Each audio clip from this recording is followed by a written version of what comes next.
즉 깨어 있으라 두 번째 시간 하나님의 승리가 나의 승리가 된다라는 제목으로 오늘 요한계시록 20장 말씀 살펴보려고 합니다.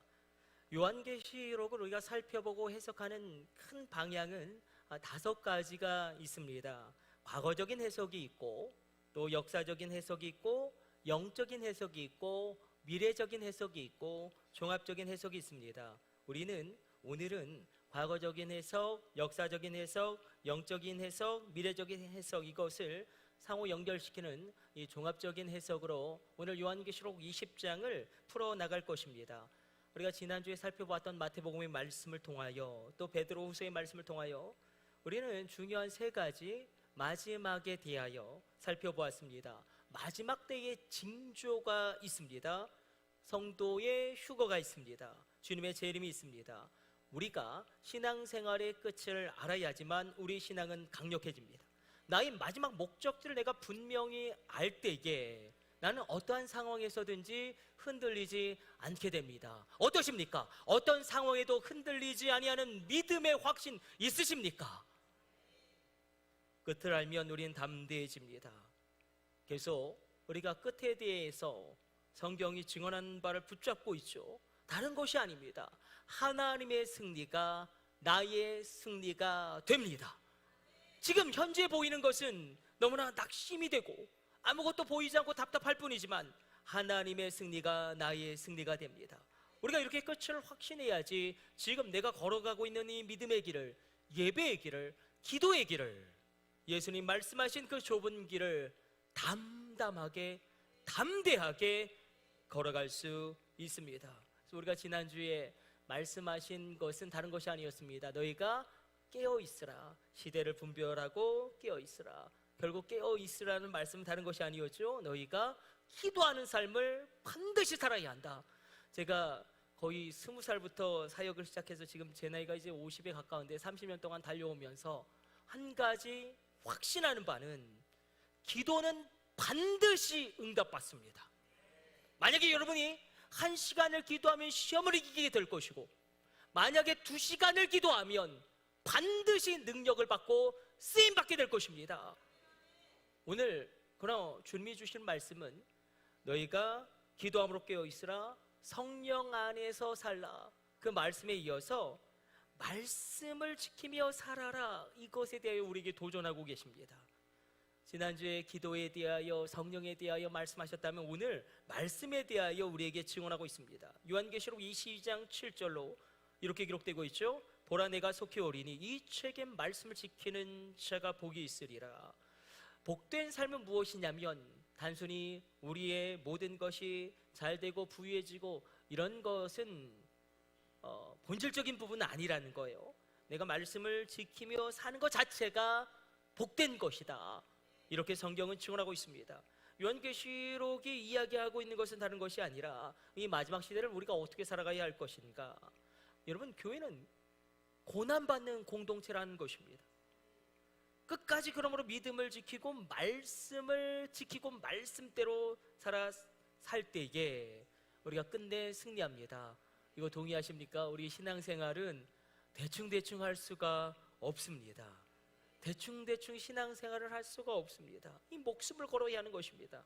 그것을 천년왕국이라는 그 말씀을 통하여 하나님이 우리에게 이야기하시고 도전하시고 증언하시고 외치시고 우리의 귀를 열고 그것을 우리가 듣기를 원하십니다. 천년왕국, 그 말씀이 나와 무슨 상관이 있고, 우리는 또 진보가 반 보수가 반이어서 어떤 분들은 즐거워하시고 어떤 분들은 막 우울증에 걸렸는데, 여러분 총선 때문에 너무 슬퍼하지 마시기를 축복합니다.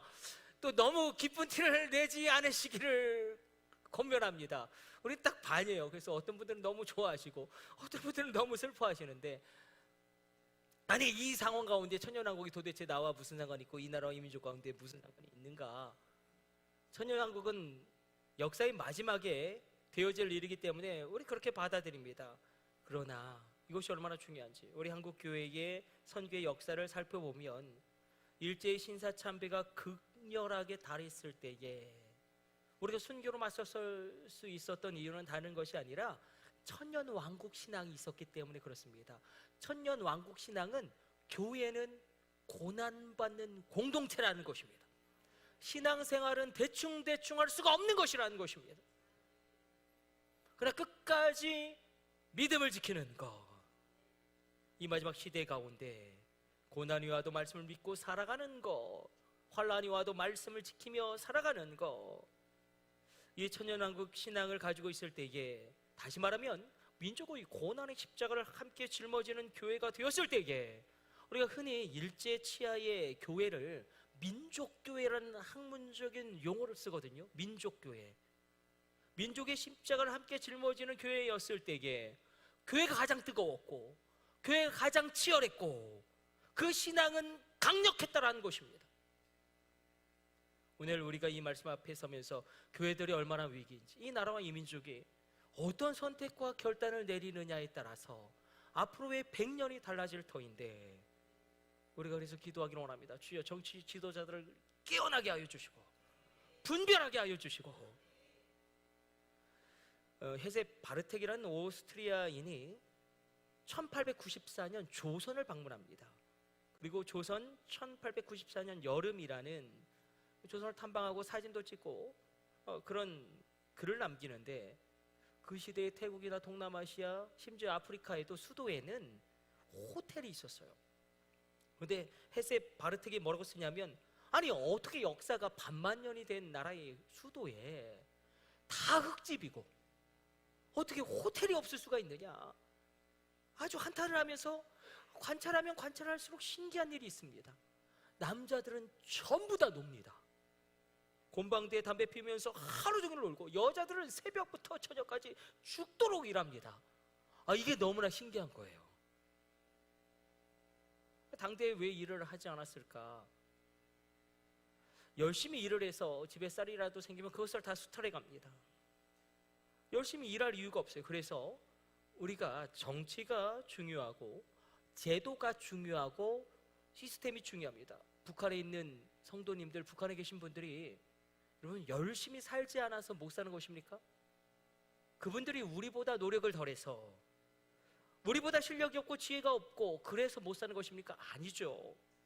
저 북한이라는 정치적으로는 공산주의 독재, 경제적으로는 자급자족 체제, 그 구조적인 한계 속에서 그것을 일개 인간이 뛰어넘을 수가 없는 것입니다. 우리가 80여 년 전에 이 나라와 이 민족이 선택을 잘 내렸습니다. 그때 많은 선택지가 놓여 있었어요. 입헌 군주제로 갈 수도 있었고, 공산주의로 갈 수도 있었고, 사회주의로 갈 수도 있었고, 전체주의로 갈 수도 있었고, 민주주의도 영국식 민주주의가 있고 미국식 민주주의가 있죠. 그때 잘 선택을 했습니다. 이 나라 민족이 잘 선택을 했어요. 그 격변기에 정치 지도자들은 해양 세력과 동맹을 맺는 것을 선택하고, 에너지 패권을 가지고 있는 미국과 영국과 동맹을 맺음으로 석유를 안정적으로 공급받고, 정치적으로는 민주주의를 선택하고 경제적으로는 시장 자본주의를 이 땅 가운데 세웠습니다. 우리가 얼마나 비참했는지, 80여 년 전에 1945년 이 나라가 독립하였을 때 조선이 만들 수 있는 유일한 제조업은 성냥밖에 없었습니다. 이토록 심각했습니다. 그러나 국가의 100년 대계를 세울 선택을 잘 내린 것입니다. 이승만 장로님이 건국의 대통령인데 가장 뜨겁게 붙잡았던 말씀이 이거죠. 갈라디아서 5장 1절. 그리스도께서 우리를 위하여 자유케 하려고 자유를 주셨으니 그러므로 굳세게 서서 이제 다시는 종의 멍에를 매지 말라. 이분이 책을 하고 있었어요. 물론 이승만 대통령에 대한 공과 관은 분명히 있죠. 그러나 이분이 한국교회 핍박이라는 책에서 이걸 고민합니다. 왜 그토록 일제는 조선의 교회들을 그토록 핍박하는가? 아니, 북간도에 있는 교회까지 핍박하는 이유는 무엇인가? 다른 종교는 그렇게 핍박하지 않는데, 불교는 그렇게 핍박하지 않는데, 원불교는 그렇게 핍박하지 않는데 왜 유독 교회만은 핍박하는가? 대표적인 것이 배고인 사건이죠. 데라우치 총독을 암살하려고 시도했다라는 그 누명을 뒤집어 씌워서 그 당대의 가장 뛰어난 기독교 지도자들을 다 감옥에 갑니다. 신민의 사건이 그렇고 3.1운동도 마찬가지고, 3.1운동 당시도 마찬가지죠. 그래서 뭐 장로교도 그렇고 감리교도 그렇고 목사님들 다 감옥에 있어가지고 뭐 노예를 감옥에서 해도 될 정도로 왜 그토록 교회를 핍박할까? 일본이 조선을 침략하고 식민 통치를 시작하는데 걱정할 것이 하나도 없어요. 남자들은 전부 다 놉니다. 전부 다 놀아요. 그리고 낮에는 도박하고 밤에는 술에 빠져 살고 조금만 잘 살면 처벌됩니다. 근데 문제가 생깁니다. 미국에서 선교사님들이 오셔서 교회라는 것을 세우고 말씀을 전하십니다. 근데 어떤 조선인 청년 하나가 말씀을 듣고 예배를 드리다가 성령을 받았어요. 예수님을 믿게 됐어요. 그러더니 술을 끊어요. 도박을 끊어요. 담배를 끊어요. 아주 온전해집니다. 그러나 일제가 가장 두려워했던 것이 무엇인지 아십니까? 일제가 가장 두려워했던 것은 무엇입니까? 우상 숭배를 끊고 술을 끊고 담배를 끊고 이 청년 가운데 하나님을 아는 것이 모든 지혜와 지식과 학문의 근본이라는 것이 그 말씀이 이 청년 가운데 이루어지는 것입니다. 무엇입니까? 똑똑해지는 거예요. 똑똑해지는 거예요.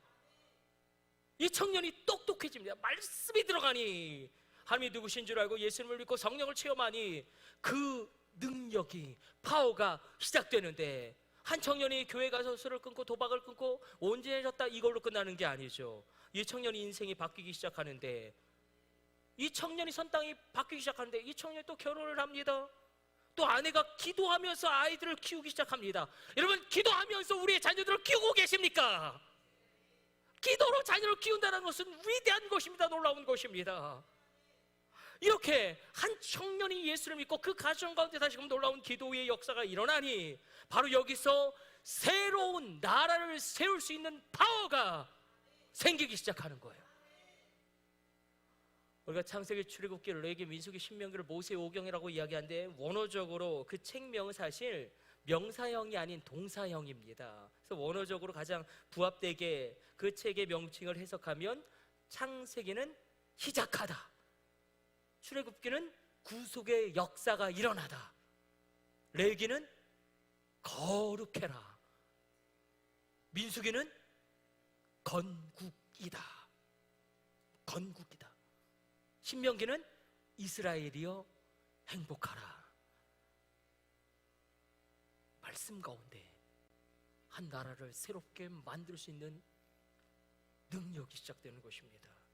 예수를 믿는 한 사람의 인생만 소금들이째 바뀌는 것이 아니라 그 가족이 변화되고요, 그 속한 가문과 지파가 변화되어지고 그것과 더불어서 한 국가의 운명이 바뀌기 시작하는 놀라운 일들이 일어나기 시작합니다. 제가 한국교회사를 공부하면서 여러 번 울었어요. 왜 울었냐면 유독 19세기 말 미국이나 영국이나 그 선교사님들 가운데 가장 뛰어난 선교사님들이 있지 않습니까? 가장 뛰어난 선교사님들만 딱 뽑아서 하나님이 조선이라는 땅에 다 보내셨어요. 아니, 그렇게 특별하고 뛰어난 사람들을, 얼마나 뛰어난 사람들인지, 그렇구나, 하나님이 이 조선을 특별히 사랑하셨구나, 이 나라 이민족이 특별한 하나님의 사랑 가운데 있음을 믿으십시오. 그래서 가장 탁월한, 그래서 네비우스 선교 정책을 펼쳐서 자치, 자립, 자주 놀라운 학교를 세우고 병원을 세우고 생명을 아끼지 않는 너무나 뛰어난 선교사님들이 오셨는데, 근데 우리가 막 그분들을 미국 제국주의의 앞잡이다 이렇게 비난할 수 없는 거예요. 그때 조선 땅에 온다는 것 자체가 상상을 초월하는 공포 자체였습니다.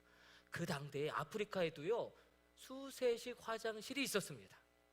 근데 선교사님들은 없어요. 조선 땅에는.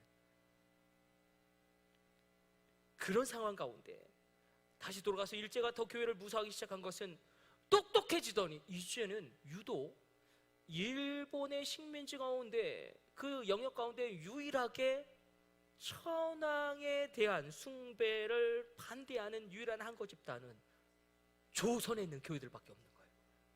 왜냐하면 일본은 핵심이 그거거든요. 천황을 중심으로 전체주의 국가를 통해서 개국하고 메이지 유시를 통하여 발전해 나가는 것인데, 그 중심을 따르지 않으니까 요한계시록을 보면서 조선의 성도들은 한국교회의 순환을 같이 읽은 것입니다.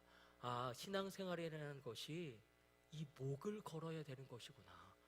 교회는 핍박받는 공동체가 당연한 것이구나. 그러나 하나님의 승리가 나의 승리가 된다는 이 끝없는 확신 가운데, 이 놀라운 확신 가운데 일어납니다. 그래서 이 천년 왕국 신앙을 우리가 품는 것은 놀라운 의미가 있습니다. 이렇게 생각해 보죠. 천년을 딱 청년이라는 시간으로 볼 것이냐, 아니면 이 천년을 그리스도의 통치라는 개념과 상징으로 볼 것이냐. 우린 사실 천년왕국이라는 용어가 성경에는 나오진 않습니다. 어디를 보아도 천년왕국이라는 단어는 등장하지 않습니다. 다만 천년 동안 다스린다라는 문장 하나가 등장하고 천년 동안 이런 용어들이 반복되어지기 때문에 우리 한번 확인하고 가도록 합시다. 천년왕국이란 것은 나오지 않는다. 다만 20장 6절 말씀 우리 같이 읽습니다. 이 첫째 부활에 참여하는 자들은 복이 있고 거룩하도다.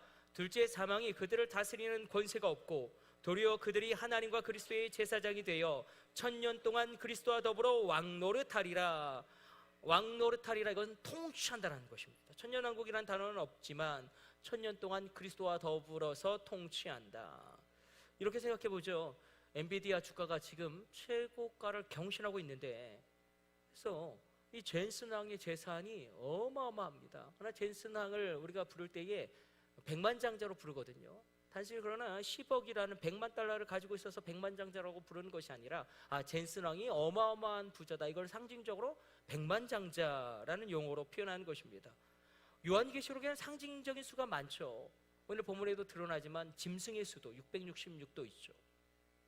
짐승의 수, 사람의 수를 세어보니 666이라 상징적인 수죠. 게마트리아로 환원하면 되살아난 네로 도미티안 황제가 나오지만 적그리스도를 나타내는 상징적인 용어고, 14만 4천도 마찬가지죠. 구약의 구원함을 받은 12지파를 상징하는 12와 신약의 구원받은 백성을 상징하는 12사도, 그리고 아주 많다라는 것을 나타내는 숫자 1000, 그러니까 1000명이 있다, 이것은 아주 많이 있다라는 거예요. 딱 1000명이 있다라는 개념이 아니고 시브리적인 개념에서 이것을 합하니까 14만 4천. 그러니까 14만 4천은 우리가 생각할 때 이게 떠오르지 않지만, 그럼 그 당대를 살아갔던 사람들은 14만 4천 하면 구약의 구속함을 받은 12지파 상징적인 수 12, 신약의 구속함을 받은 주의 백성들 12, 12사도를 상징하는 12, 그리고 아주 많은 사람들이 구원받는다, 1000이 합쳐져서 14만 4천이라는 숫자가 딱 머리에 그래 펼쳐지는 것인데, 지금 이 시대와 문화는 그것이 우리 가운데 펼쳐지진 않죠. 의미가 다르게 상징적으로 드러나고 있습니다. 천도 마찬가지예요. 기간이라는 개념이라기보다는 그리스도의 통치를 나타내는 것이구나. 믿는 자가 승리한다라는 것을 상징적으로 표현하는구나. 하나님의 승리가 나의 승리가 된다. 그래서 천이라는 개념은 또 아주 긴 시간을 의미할 수도 있겠죠. 이걸 한번 생각하시면서 요한계시록은 이런 말씀 참 많이 드렸는데 이것을 우리가 이해해야지 요한계시록을 정확하게 볼 수가 있습니다. 그러니까 주님의 보좌가 있어요. 요한계시록은 다른 게 아니에요. 어린 양의 보좌, 하나님의 보좌가 있죠. 그리고 그 앞에서 모든 것이 펼쳐집니다. 과거와 현재와 미래가 동시에 펼쳐집니다. 이건 인간의 이성으로 이해할 수 없는 것이죠. 과거, 현재와 미래가 동시에 펼쳐져요. 그러니까 시간적인 순서대로 흘러가는 직렬 구조가 아니라 ABCD 사건들이 동시에 복합적으로 보여지는 병렬적인 구조이고, 주님의 보좌 앞에서 모든 사건들이 동시에 펼쳐지는 이런 병렬 구조다. 이걸 생각하시면서 천년왕국은 논란이 많습니다. 일단 천년왕국에 대해서 우리가 이렇게 정의 내리고 가야 합니다.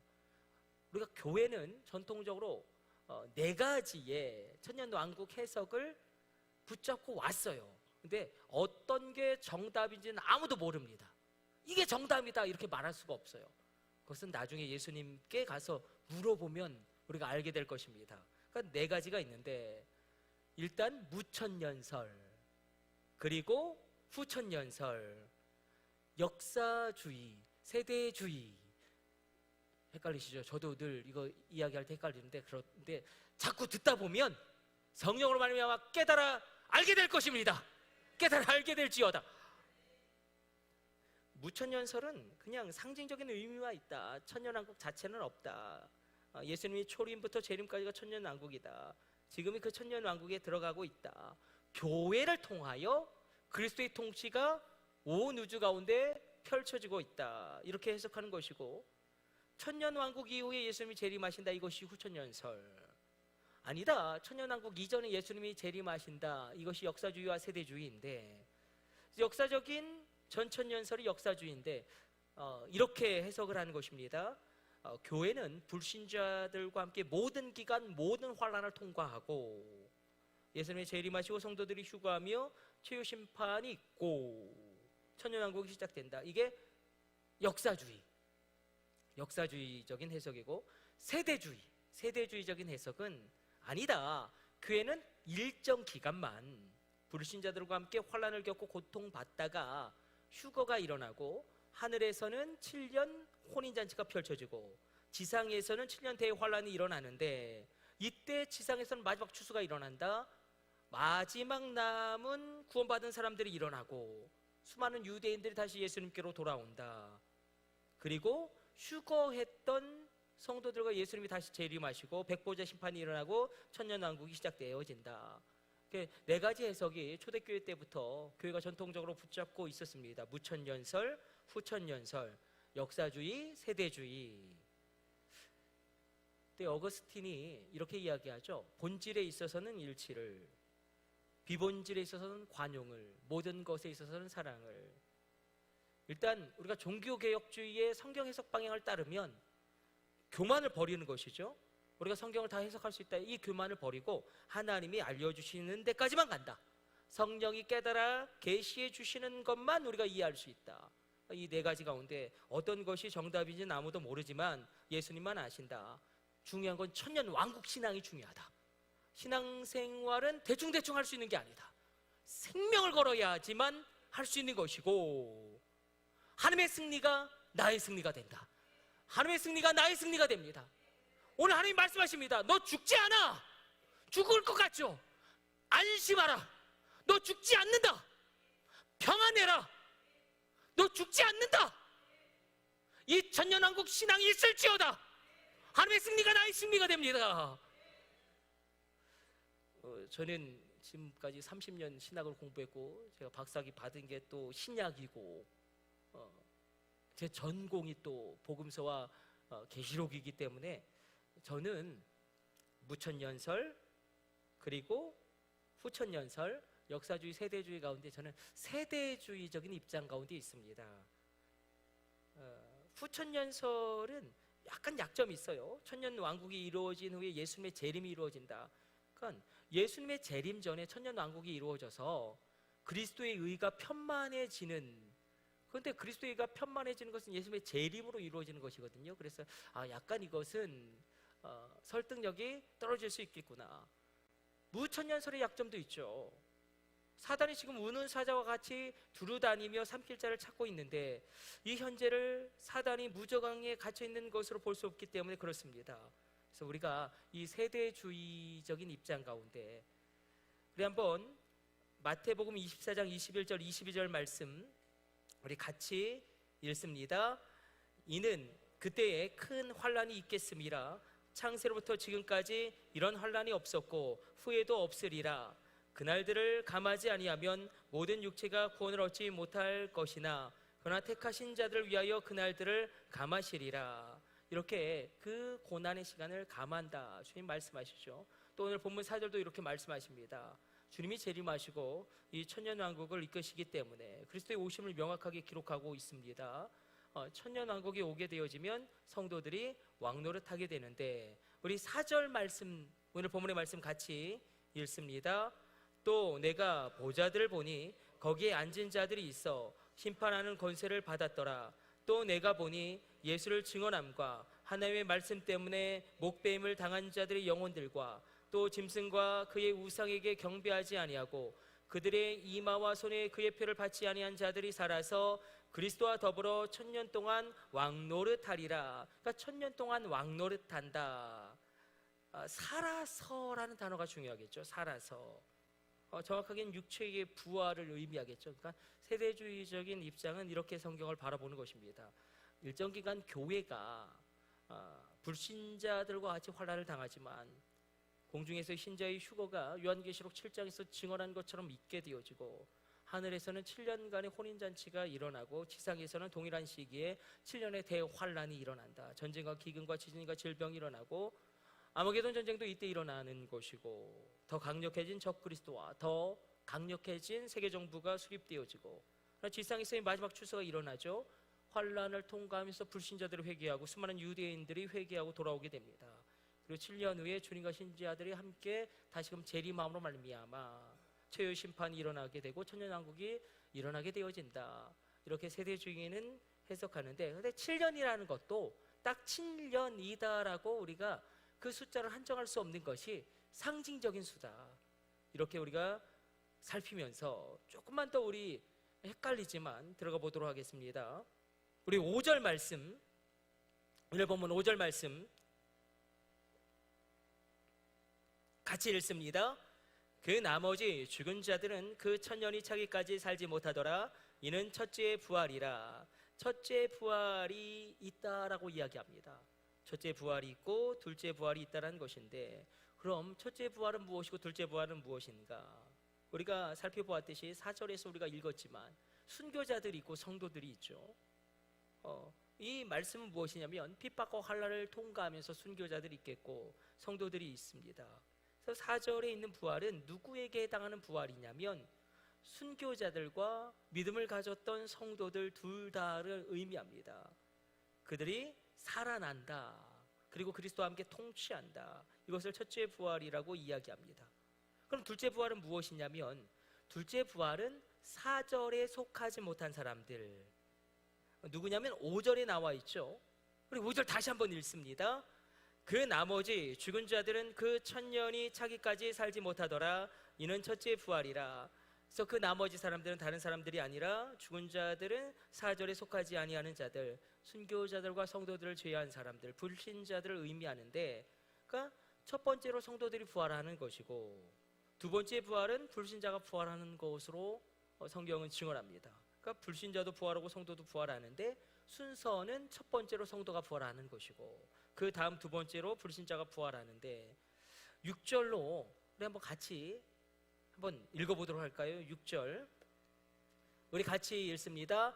이 첫째 부활에 참여하는 자들은 복이 있고 둘째 사망이 그들을 다스린 도리어 그들이 하나님과 그리스도와 제사장이 되어 천년 동안 그리스도와 더불어 왕노릇하리라. 이렇게 이야기하고 있습니다. 첫째 부활한 사람들은 둘째 사망으로는 가지 않는다. 여기서 둘째 사망은 우리의 육체가 죽는 첫 번째 사망을 뛰어넘어 우리의 영혼까지도 지옥에 떨어지는 것을 의미합니다.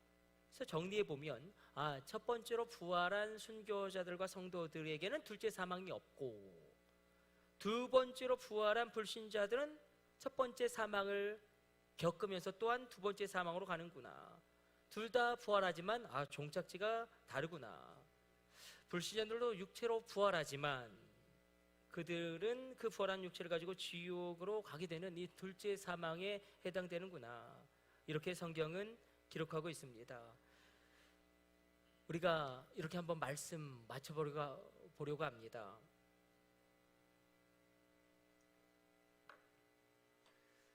천년왕국 신앙을 내가 품고 있느냐 품지 못하느냐. 한 여배우가 이런 간증을 했는데 제가 잊을 수가 없습니다. 우리나라의 한 여배우가 아주 기라성과 같은 여배우예요. 저 이야기만 해도 다 아실 겁니다. 그렇게 연기도 잘하고 탄탄하게 잘 달려가다가 이상하게 어느 순간부터 연기가 안 됩니다. 연기가 안 되니 본인이 먼저 알았고 시청자들이 금세 그 연기가 안 되는 것을 알게 되고 비난이 쏟아지고 자기 자리를 잃을 것만 같고 엄청난 스트레스를 받고 공황장애, 불안 증세에 주저앉아 버립니다. 여러분들 어떠십니까? 막 죽을 것 같은 이런 두려움 없으십니까? 밖에 나가기가 너무너무나 무섭고 사람을 만나는 것이 너무너무나 두렵고, 이분이 그랬답니다. 교회를 다니셨지만 예배를 드려도 아무 소용이 없습니다. 은혜가 되지 않고 늘 다시 무너진 모습으로 삶으로 돌아가 무너집니다. 불안함, 가슴에 답답함, 우울함이 몰려드는데, 근데 어느 날 예배를 드리러 갔는데 설교 말씀이 하나도 안 들어오더랍니다. 하나도 안 들어오겠죠. 그런데 예배를 다 끝마치고 찬양을 하는데 성령님 그 마음을 만지시는 거예요. 바라고나고 축복하기는, 여러분, 말씀의 은혜를 못 받으시면 찬양이라도 반드시 은혜를 받아야 한다. 찬양을 드리는데 성령님 그 마음을 만지십니다. 엄청난 울음이 폭풍우처럼 쏟아지더니 통회와 회개가 일어납니다. 이분이 하나님께 드린 기도는 딱 하나였습니다. 주님 살려주세요. 주님 살려주세요. 무슨 기도가 더 필요하겠습니까? 무슨 미사여구가 더 필요하겠습니까? 그렇게 주님께 마음을 드립니다. 산산이 조각나 버리고 상처나고 부서진 그 마음, 그러면서 뭐예요? 오늘 우리가 읽었던 천년왕국 신앙이 회복되어집니다. 인기? 잃으면 잃어버리는 것이 뭐. 나에게 인기 중요하지만 이 인기가 다가 아닌데, 잃으면 잃어버리는 것이 뭐. 명예? 잃으면 잃어버리는 것이 뭐. 주님이 계신데 나 100% 하나님만 붙잡는다. 자리? 잃으면 잃어버리는 것이 뭐. 올리시는 분도 주님이시고 낮추시는 분도 주님이신데 잃으면 잃어버리는 것이 뭐. 내가 죽으면 죽으리이다. 이 천년 왕국의 신앙이 회복되어지면서 담대해집니다. 오늘 하나님 말씀하십니다. 너는 죽지 않는다. 평안하라. 안심하라. 우리 죽지 않습니다. 말씀 가운데 과연 우리가 이 천년왕국 신앙을 가지고 있는가? 예수님의 재림은 여러분에게 어떤 의미가 있습니까? 하나님을 믿어도 잘 되는 일이 없고, 내가 왜 하나님의 택하심을 받았는지 이 무거운 짐을 짊어져야 하는가 고민될 때도 있겠지만, 그것 아십니까? 수많은 사람들이 하나님께 부르심을 받았음에도 불구하고 다 제 갈 길로 갔습니다. 하나님은 지금 나를 여전히 부르고 계십니다. 민족을 위해서 기도하라고, 가족을 위해서 기도하라고, 너의 자녀를 위해서 기도하라고. 오늘 너무나 우리를 부끄럽게 하지 않습니까? 우리를 제사장 나라로 칭하고 계시다는 사실을. 하나님이 나를 부르시는데, 아니 나는 자격도 없고 능력도 없는데 나를 뭐라고 말씀하시냐면 제사장 나라로 나를 칭하고 계십니다. 여러분, 제사장의 사명은 무엇입니까? 사람을 살려내는 것이 아닙니까? 여러분의 상황과 처지가 어떠하든지 간에 사람을 살리고 교회를 세우는 하나님의 사람으로 쓰임받을지어다. 천년왕국 신앙입니다. 신앙생활 대충 할 수 있는 것이 아니라 나의 목숨을 걸어야 합니다. 오늘 이렇게 흔들리는 나의 마음을 다잡고 주님이 오시는 그날까지 내게 주신 이 믿음의 길을 걸어가겠습니다. 이 기도의 길을 걸어가겠습니다. 이 예배의 길을 걸어가겠습니다. 이 사명의 길을 걸어가겠습니다. 우리 고백하며 결단하며 나가기를 원합니다. 초대교회 성도들의 인사는 마라나타, 아멘, 주 예수여 어서 오시옵소서. 우리의 고백 되기를 원합니다.